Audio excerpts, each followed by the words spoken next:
Happy New Year, everyone at FX Street. Welcome to FX Street. It's 8:30 a.m. Eastern. My name is Adam Rosen. Very happy you could join us. We have, I think, a very fun topic to talk about today. Very apropos in terms of starting at the beginning of the year. We always want to try to start at the beginning of the year on the right foot, trading-wise. So what we're going to try to do is identify, I think, what are the most important principles in terms of money management, what we should keep in mind starting at the new year. Now, for those of us that are not starting out brand new in trading, this is not our first trading account.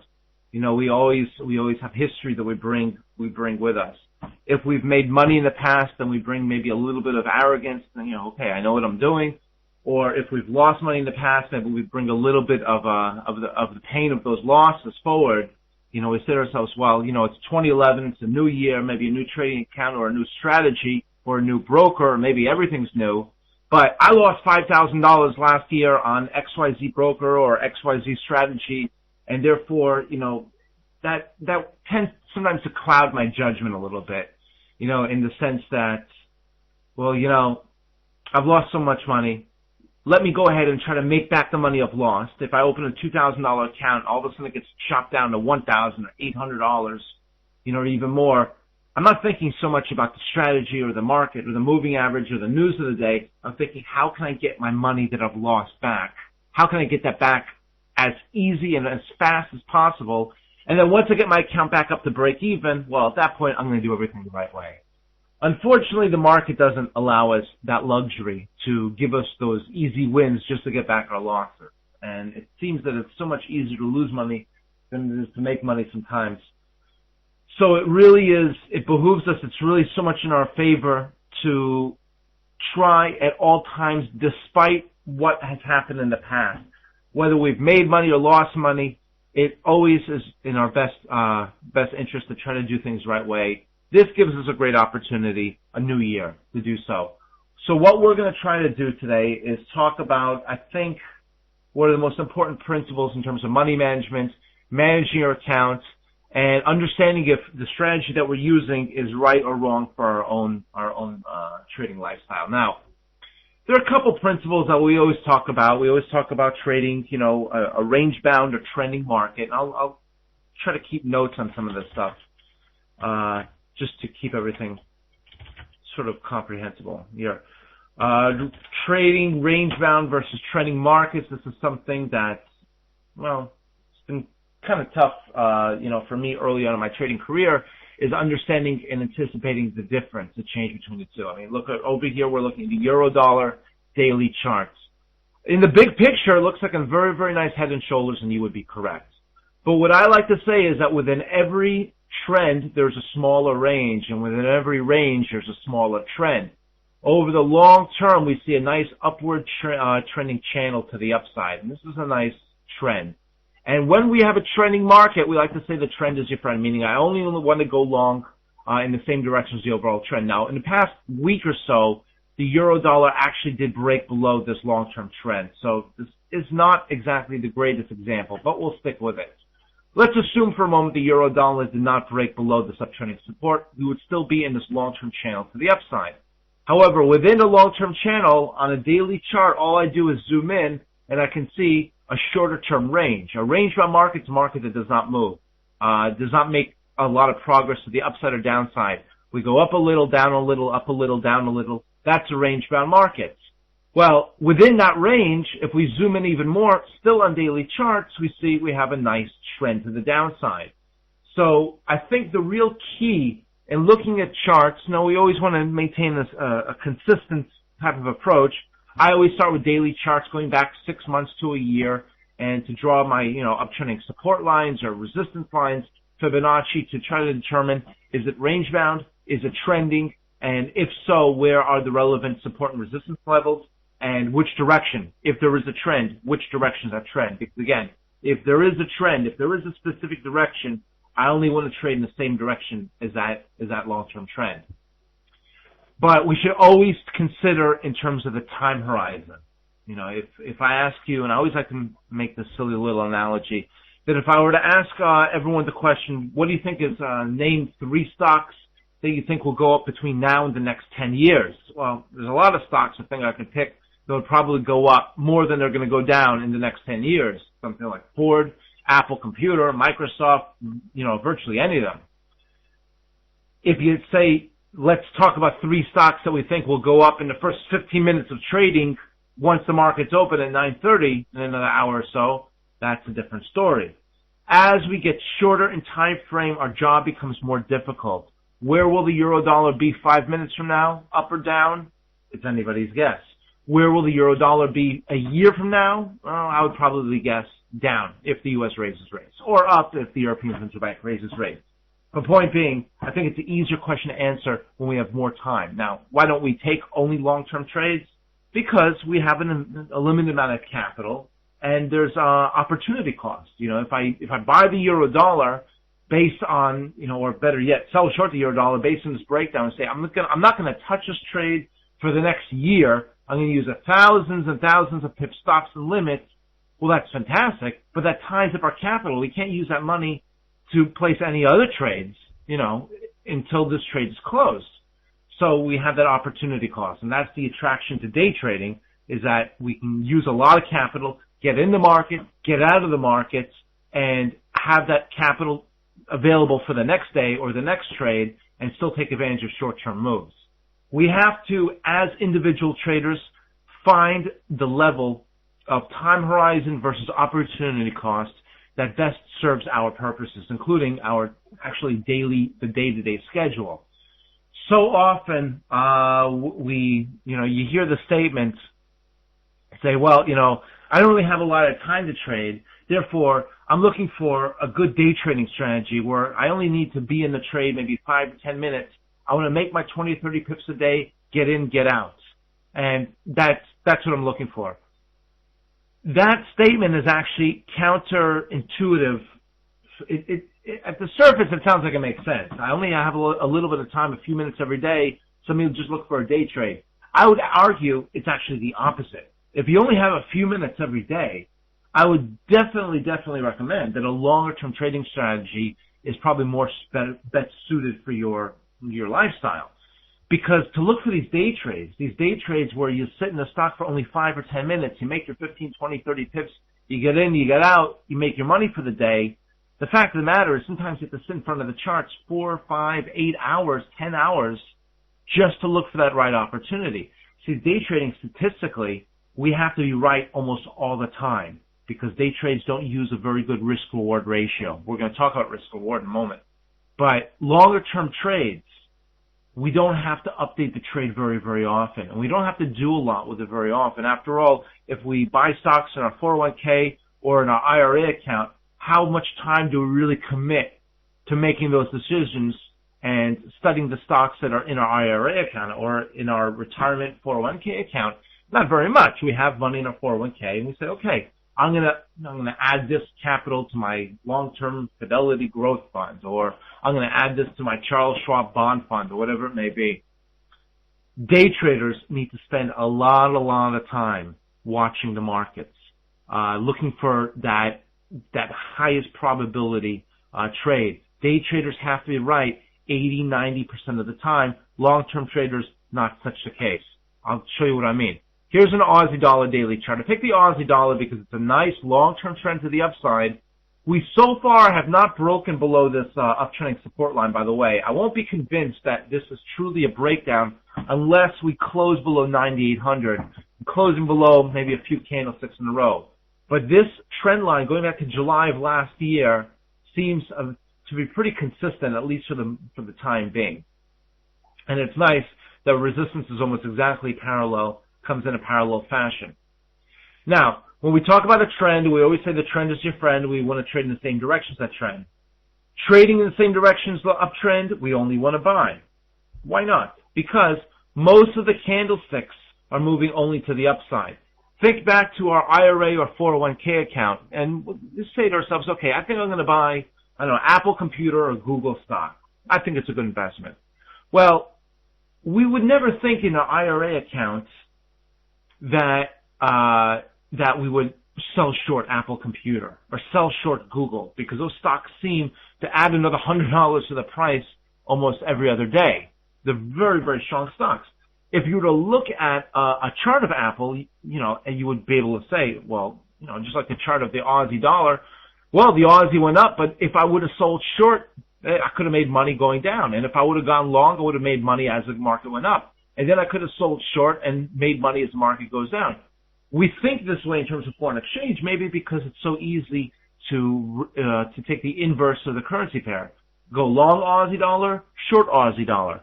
We would never think to short Google in our IRA account. We would only think to go long. Now, of course, we buy Google or Apple Computer, and we're aware that sometimes the stock will be down. Sometimes our position will be making money or losing money. And, well, that's just the way it is in terms of, buying stocks in our retirement accounts. We don't plan to launch it every single day. We're buying it for the long term. I would argue, especially for those traders that do not have a lot of time, meaning that if you have another job and trading is not your full-time job, that you don't have 8, 10, 12 hours or even more to watch the market every single day, this, I think, is the way to go. You look for a long-term, a nice trend to the upside. You try to go long in the same direction as the long-term trend, and you try to go long at the right spot. Now, the right spot is as close as possible to support. Now, I'm going to change the color over here. I'm going to make this blue. Okay. So the blue line, just visually, I didn't obviously measure these levels, but just visually, this is approximately where we want to go long, as close as possible to supports. Now, it doesn't give us a lot of opportunity to go long. However, once the trend line is intact, it gives us a very nice indication of where we want to go long. Protective stops, theoretically, should be placed at a level where we do not expect the market to go to. I'm going to change the stop line to red. There we go. We want to go long as close as possible to support, just a little bit above, at a point realistically that we think we can get into trade.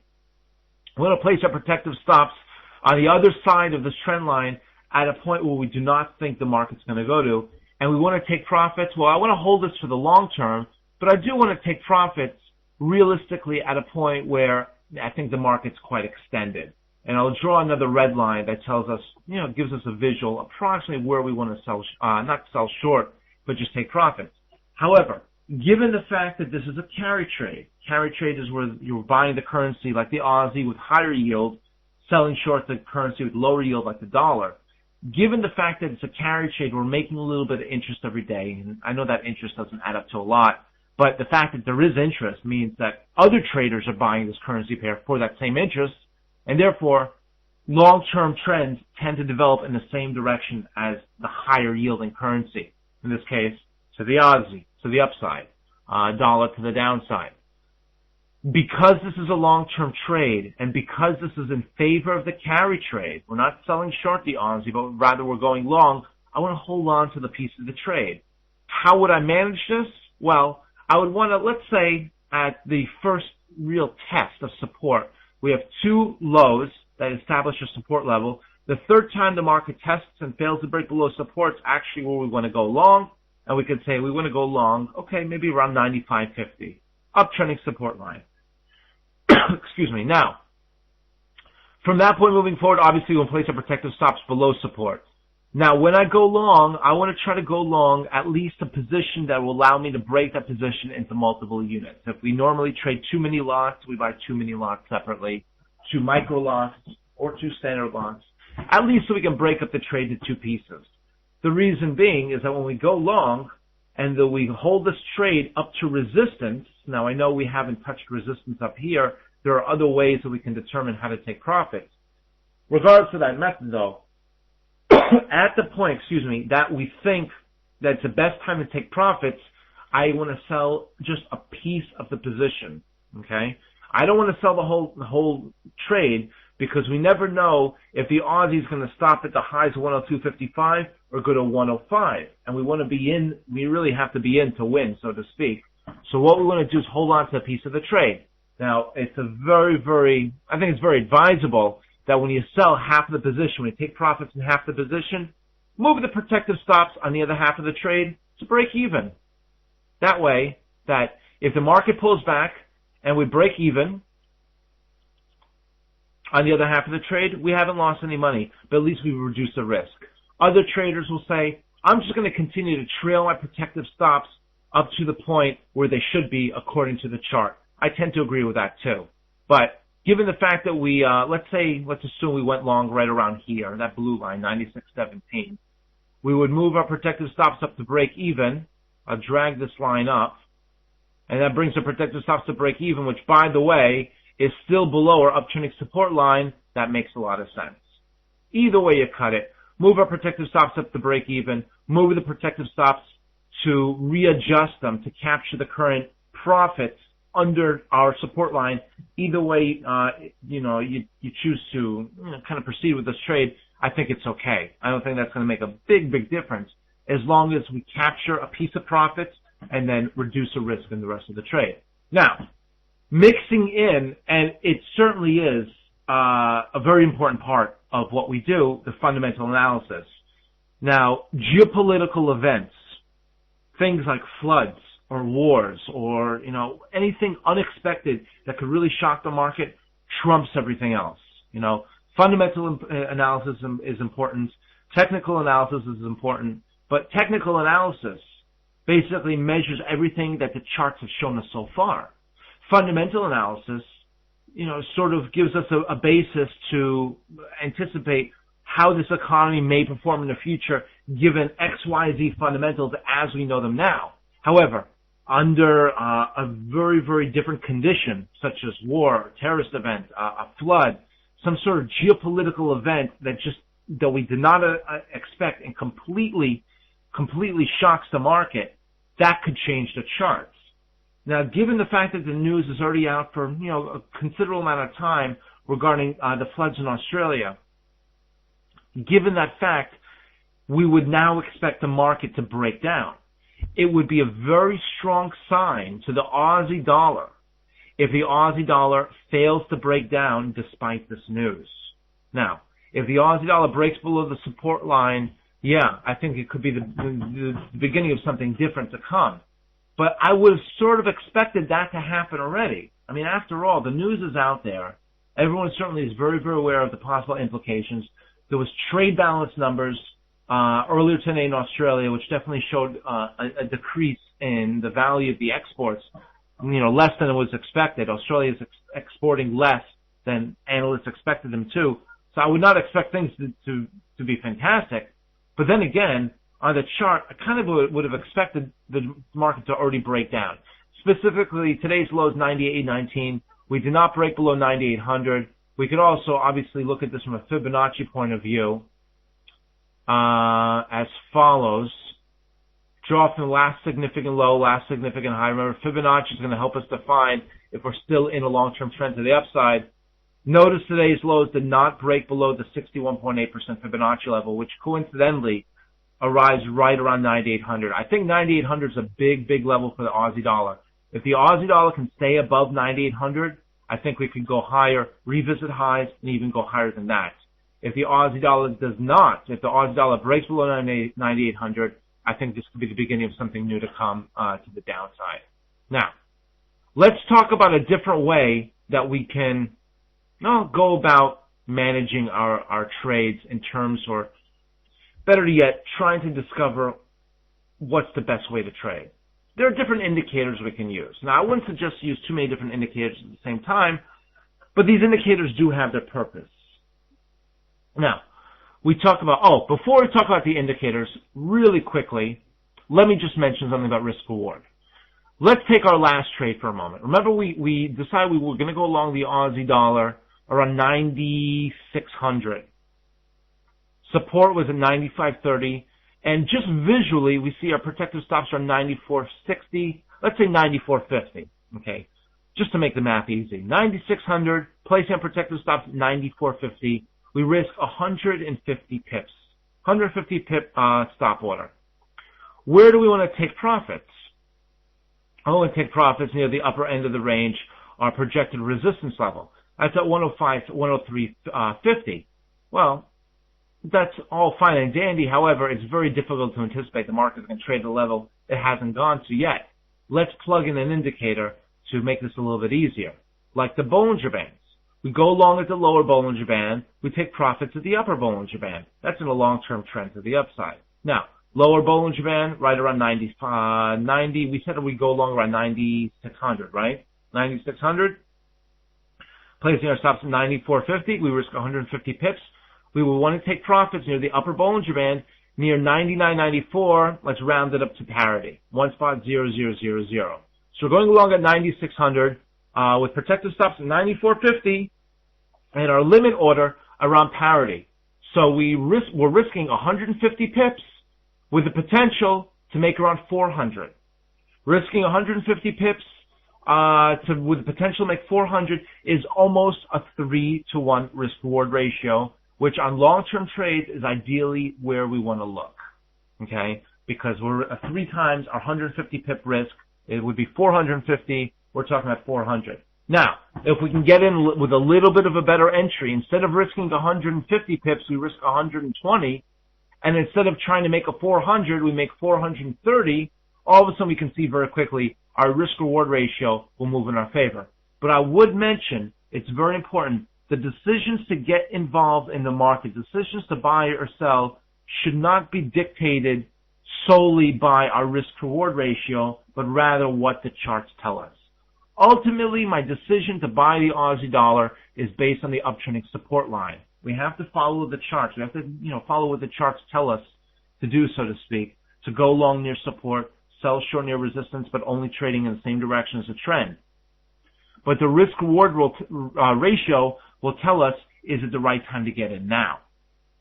Notice during very trendy markets to the upside, the market stays in between the center moving average and the upper Bollinger Band, or the center moving average and the lower Bollinger Band. During range-bound markets, as we've seen, at actually the best time to go long, the market travels from upper band to lower band, upper band to lower band. Well, we always want to trade in the same direction as a long-term trend. Now, let's move forward for a moment and let's talk about the different strategies that we can use when really trading an account. And we're going to talk about using demo accounts, which I think is the number one most important tool for all traders, new or experienced. Every time, until this day, and I'm sure tomorrow, every time I run across a new strategy or a new idea, I will always trade a demo account first, because there's really no sense in risking real money unless I know for sure that the probabilities are in my favor, that this strategy is really going to make money. I mean, how many of us have gone to a casino and said, well, I really wish that I could have studied, the numbers, the probabilities, how to play blackjack like the professionals, or how to play poker, or how to play, just any game, to know that game as well as the professionals, so that every time I place a bet in the casino, I have the best probabilities of making money. Well, we've all wished that, usually on the plane ride home from the casino. But with the foreign exchange market, with trading in general, it gives us this opportunity. It gives us an opportunity to say, okay, I have an idea for a strategy, but I'm not going to risk real money, because when we risk real money, aside from losing money, we incur a lot of stress. And if we lose money, all of a sudden we approach the next trade with a little bit more of a negative attitude. I lost $5,000 in my last trading experience in the last strategy. Therefore, I'm not looking at this strategy with a completely objective point of view, but rather I'm thinking to myself, how can I get back my $5,000? I don't want to go through that mental anguish. I would rather approach each strategy with a completely clean slate, so to speak. Question is Aussie the pair we should watch for 2011? What about the Aussie yen? It's a great question. Well, we're going to talk about this as well. In terms of the foreign exchange market, we have the ability to watch currency pairs and consider them in regards to the currencies that make up those pairs. So we should always try to consider what are the two currencies. And we speak about this from time to time, how to find the best currency pair. And the best currency pair is made up of that currency. What do we think is the best currency to buy? What do you think is the best currency to sell? Put the two together. In one of the other webinars that I've covered recently, talk about this. It's called What's the Best Currency Pair to Trade? I would encourage you to join us for some of our other fundamental webinars, specifically the central bank reviews, where we talk about the different central banks, Reserve Bank of Australia, Federal Reserve, etc., the economic numbers that those central banks watch and their likely decision moving forward. Based on the recent economic data, one central bank, just to give you a little bit of food for thought, one central bank that I think a lot of analysts expect will continue to raise rates, more so than Australia. I don't think Reserve Bank of Australia is going to raise rates anytime soon. Not with the bad news that has so far led to the trade balance numbers earlier today, which were definitely not good. Canada. The Bank of Canada, due to recent numbers, we have some numbers actually today, due to some recent numbers, has led analysts to believe that they're going to raise interest rates sooner than expected. The next central bank meeting in Canada, the Bank of Canada, believes is in March. So that is one currency I think that has a really good chance to go up. Based on the anticipation, Bank of Canada will raise rates. What's the central bank I don't think will raise rates? Maybe Australia in the short term, although I don't like to short the Aussie because it does have the highest interest rates. But, ideas like the Federal Reserve in the U.S. or the Bank of Japan, Bank of Japan's export-led economy. So I think the CAD yen is one idea, if you put together the CAD and the yen. I don't want to go too off track, but just to give you food for thought. Now, let's talk about the Bollinger Bands. In a trending market condition, we know the market tends to stay between the center moving average in the upper band or the center moving average in the lower band. In a range-bound market, we tend to revisit lower band, upper band, lower band, upper band. What are the appropriate trading strategies? Well, in a trending market, the trend is your friend. I want to buy near the center moving average, such as here, and then take profits near the upper band. Notice we do not want to sell short because in this trend, we don't know how far it'll extend. However, when the market goes back to range bound, we can sell short the upper band, go along with the lower band again and again and again. Two different strategies. We have our breakout strategy, where we look for the market to exceed its highs, to break out the new swing highs, while traveling near the upper band, we look to break out, or we could also wait for that pullback to the center moving average. In a range-bound strategy, we wait for a pullback to the lower band, to buy, to go long, sell short the upper band, taking profits in the middle. Two different strategies, one indicator. Let's talk about a different indicator, and there's a reason why I want to talk about these indicators. We can talk about the RSI, that's a relative strength index, measured on a period of 14 periods, measured on a time scale, I should say, of 14 periods. We have range-bound and trending strategies as well. Notice when the market broke above its swing highs. This, by the way, on a daily chart, Aussie dollar, September 10th. The RSI was also above 70. RSI above 70 or approaching 70 shows us a very, very strong trending market. Good time to buy the breakout over here when the RSI is above 70 and the market breaks to new high simultaneously. But then we have something called convergence and divergence. Convergence is agreement. By the way, that's when the market breaks to new high and the RSI crosses above 70. Divergence is disagreement. The market makes a new high, yet the RSI makes a lower high. Higher high in the market, lower high on the RSI. That's divergence. It's disagreeing, and therefore a good time to sell shorts. Two different strategies, same indicator. We can talk about a different indicator like the MACD, moving average convergence divergence. I know I'm going through these indicators very, very quickly, just to paint the picture of you'll see in a moment, I promise. You'll see. There's a rhyme to the reason. There's a reason to the madness, I should say. Market makes a swing high. The MACD, I like to use the histogram bars, makes a significant high. Market breaks out to new highs. The MACD accomplishes higher highs. Little bit of a delayed reaction on the MACD as opposed to the RSI, but nevertheless we broke out. Higher highs, convergence, breakout strategy. The market makes a high and makes a higher high. The MACD makes a significant lower high. That's divergence, disagreement. Good place to sell shorts. So we see with the Bollinger Bands, RSI, and MACD, two different strategies. We have a range-bound and trending strategy. What I would suggest, and I know it's a little bit, can be a little bit daunting. We say, well, I don't have this kind of time. But we really do, because it's kind of simple. We look at daily charts, and we make our decisions based on daily charts. You probably won't be placing trades every day. But what we can do is open demo accounts to practice these different strategies. Now, these different strategies, we have 3, or actually 6, because we have Bollinger Bands, range-bound trending, RSI, range-bound trending, and MACD, range-bound trending. Now, these are very simple strategies that I use as an example just to paint the picture.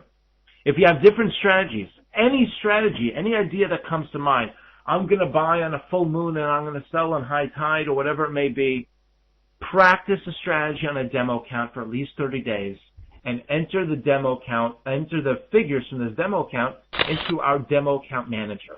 What's our demo account manager? It's an Excel sheet I put together. Now, remember our strategy?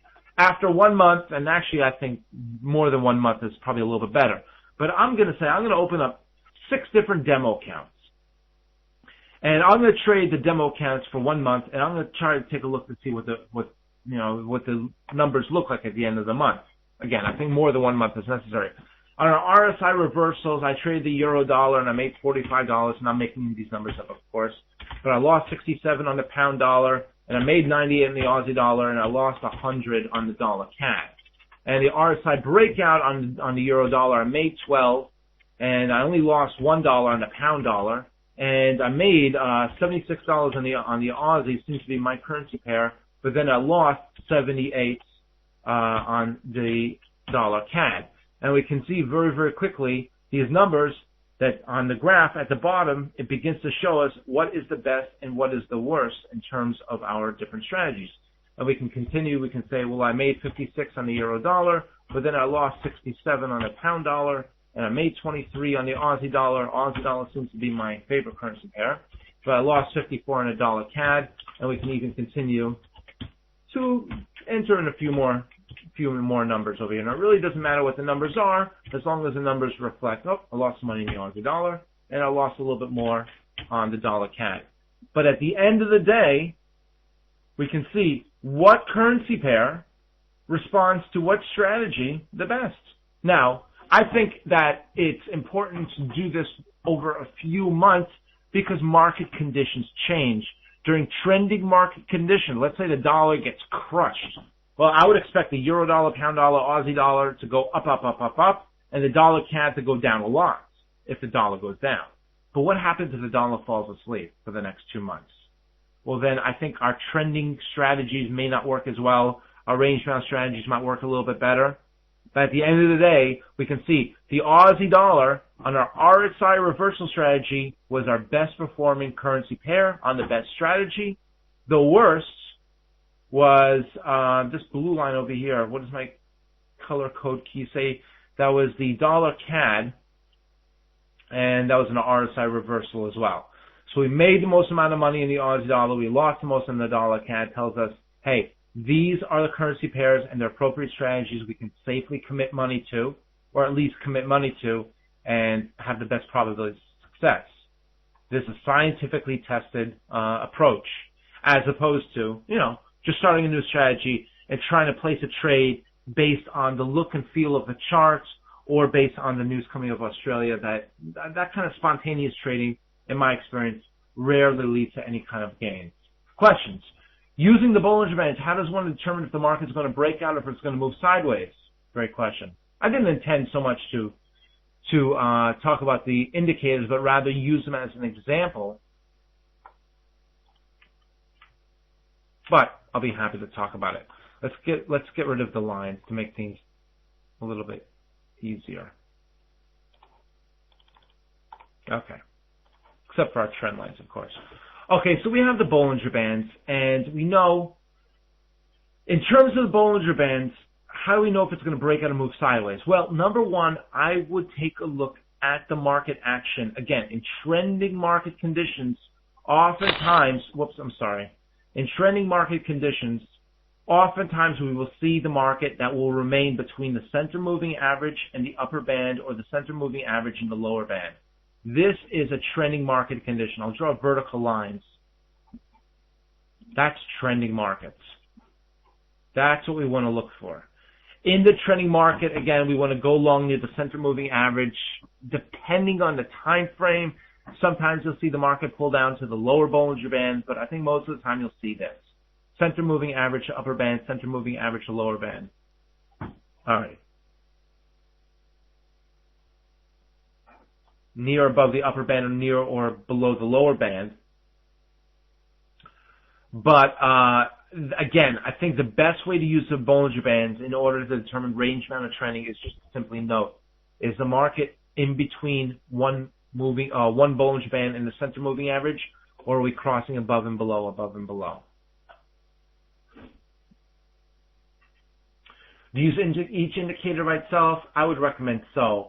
Now, once we use these indicators, you say, well, let me put in the MACD because I want to see a little bit if we have agreement. But at the end of the day, I really don't think it adds a lot of value, because most of these very simplistic technical indicators are measuring the same data.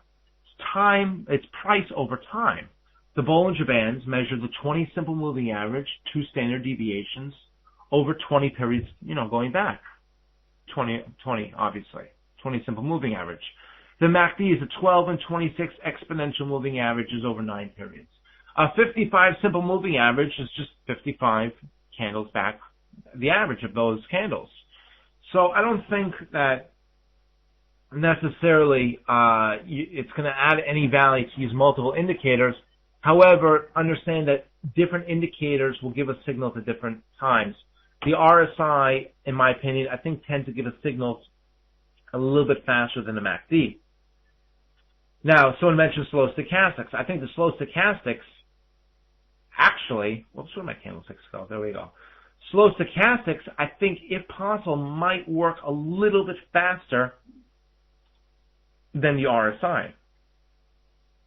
This is how we would use slow stochastics. What I do, look, everybody's different, but what I do is I wait for the crossover. When the two stochastic lines need to cross over, while both of those lines are either above 80 or below 20. The RSI, by the way, uses 70 and 30 for the overbought, oversold.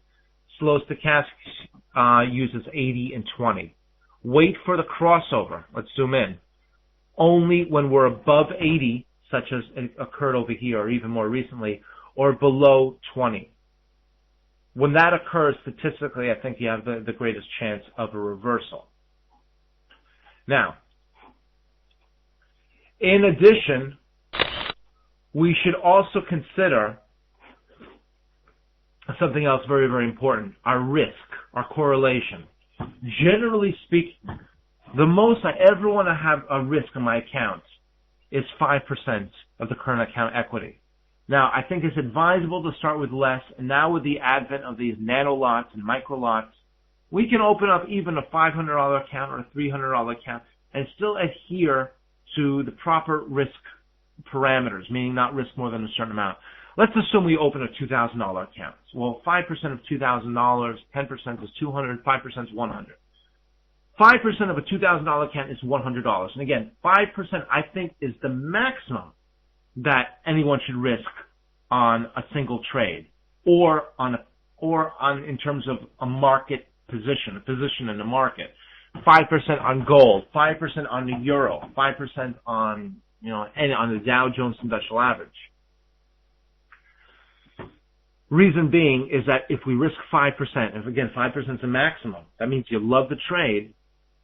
Then let's take a look at it from this point of view. We place 10 trades in a row. We make money on 5 trades, we lose money on 5 trades. The 5 trades that we make money on, or let's start with the losers. The 5 trades that we lose money on, we lose 5%, or $100. 100 times 5, that's $500. 500 into a $2,000 account, which means we would have lost 25%, which is a pretty devastating loss.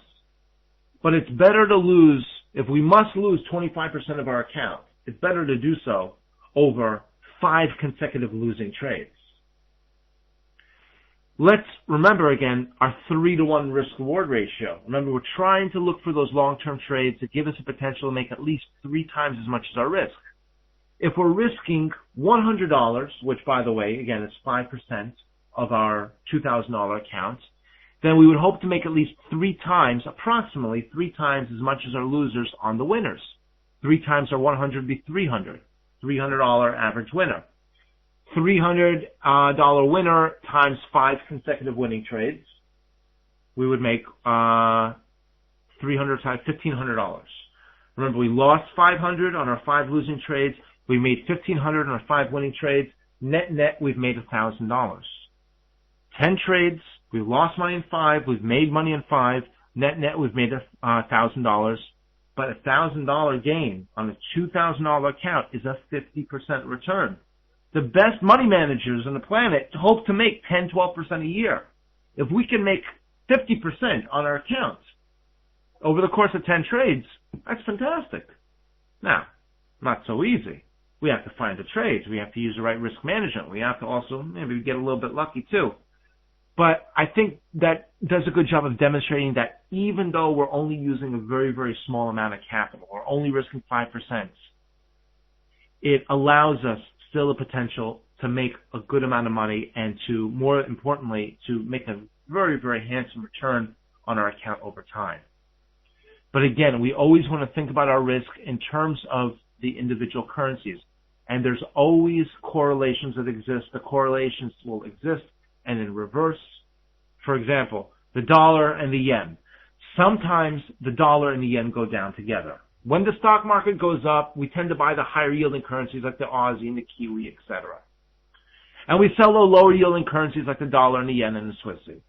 And then sometimes the dollar yen will go up because the dollar goes up while the yen goes down. When we have good economic numbers, that leads us to believe the Federal Reserve is going to raise interest rates, and then the dollar yen goes up. Sometimes the Aussie and the CAD go up together because when stock markets go up, we tend to buy commodities, and the Aussie and the CAD are both commodity leading currencies. But then today is a pretty good example, or not today, but over time, over the past couple of days and weeks, it's a pretty good example of the Aussie and CAD moving in opposite directions. Because in Canada, we have actually some rather good news, and the anticipation Bank of Canada may raise rates sometime soon. And then we have Australia, well, with these horrible floods and the crippling economic effect, we see the Aussie go down. Sometimes the Aussie and the CAD move together, sometimes they move separate. So how do I really determine what is my risk? It's very, very difficult to determine the correlation because things always change. So I'm going to start with a let's start with a $10,000 account. We're going to risk 5%. We can put 4%. Let's start with the 5%. By the way, this red over here says okay. It means we're not over leveraged. If we were over leveraged, this would obviously show us a different level. Now, euro dollar, position 1. Position 1 means we're going long. If we sell short, we put a negative 1. We'll put a positive 1. We go long at 132.79, put a stop at 131.79, and the pip value is $1 per pip. That tells us we're trading in mini lots.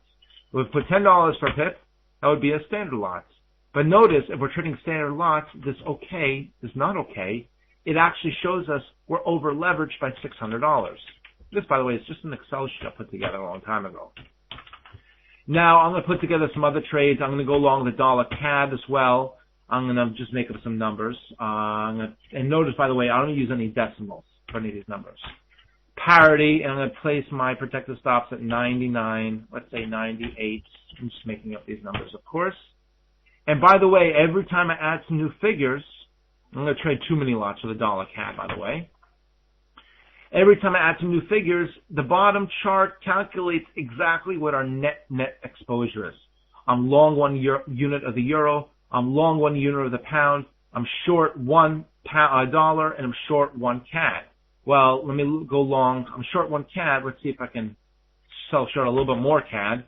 Sell short a little bit more CAD, and I forget where the CAD yen's trading. But we'll just put 7,600 and put our stop at 7,700.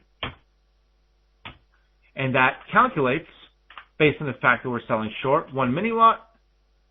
I can actually even put 2 mini lots because $2 per pip equals 2 mini lots. This calculates our new net exposure. We're over leveraged by $300, and that's not good.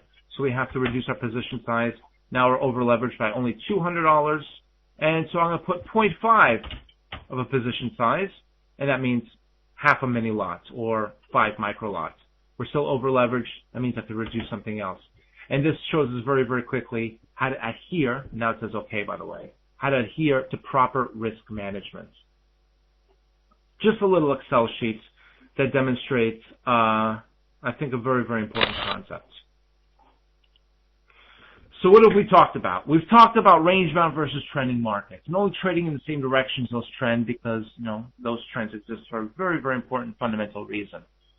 We talk about the different indicators and how to use them during different market conditions, and I know I went through that information kind of quickly, but the point being is practice strategies on demo accounts and let the results determine how we will eventually trade. I don't want to place a trade in the Aussie dollar simply based on the news today or based on the the charts or my gut level feeling that XYZ is going to happen, but rather I want to place a trade based on proven results. The question, is that 5% per trade or for all trades entered?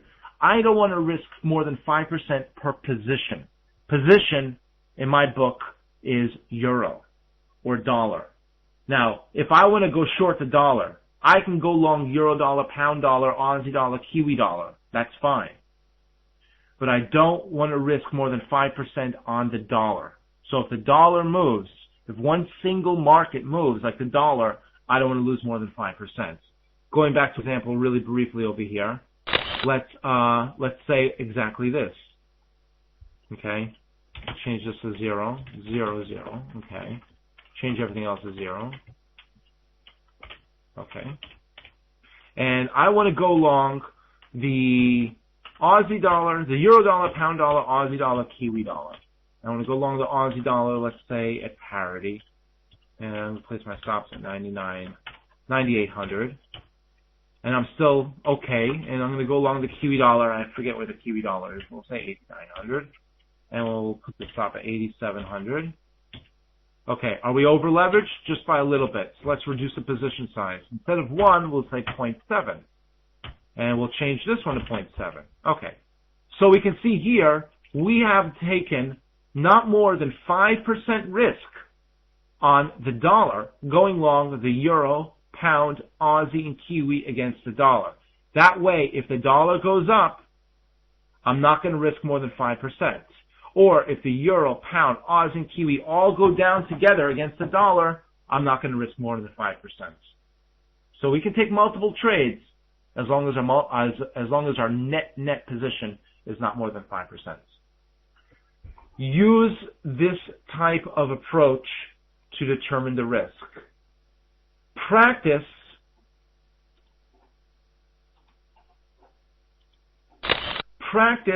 different strategies on demo counts and keep track of those demo count results to determine what strategies tend to lead to the best results under different market conditions. And ultimately, I think this will give us the best chance to really experience the greatest amount of gains in the future. And we know that if we do not make money, if something fails, we have a better chance to know why. And recognize that and identify what we're doing wrong, correct it. At the end of the day, the goal is to make money and give our account the best chance of growth over time. I hope this has been helpful. If you have any questions or if you'd like copies of these Excel sheets, please do not hesitate to contact me, www.forexlounge.com. By the way, if you look at our forum, that's where we have these Excel sheets. Very special thanks to FX Street. Please see their calendar because we have a full schedule this month with FX Street. I want to thank you all very much for joining us. Wish you a great day. All profitable trades. And we look forward to seeing you back soon. Back inside FX Street.